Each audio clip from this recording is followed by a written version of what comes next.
اس بار پراسرار کہانیوں کی خاصیت یہ ہے کہ اس کے سنانے والے بھی پراسرار ہیں۔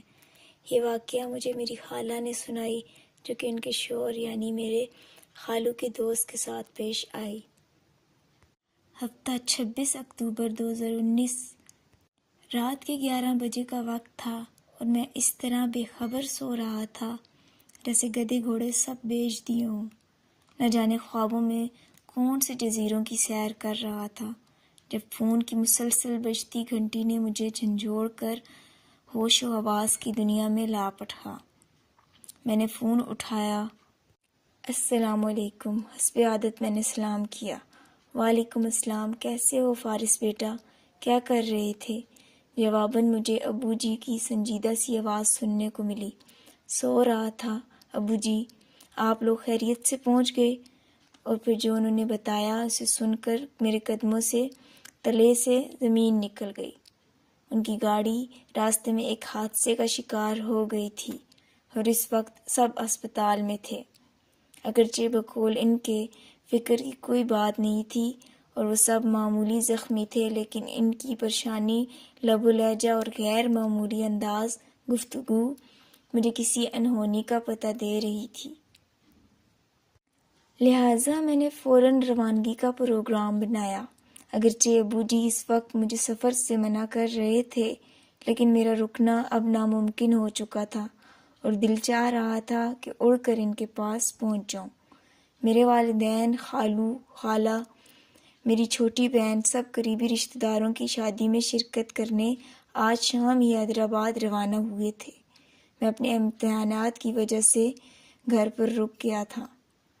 میرے خالہ اور خالو ہمارے گھر سے 2 گلیاں چھوڑ کر ہی رہتے تھے اور ہمارے ان سے بہت خوشگوار مراسم تھے۔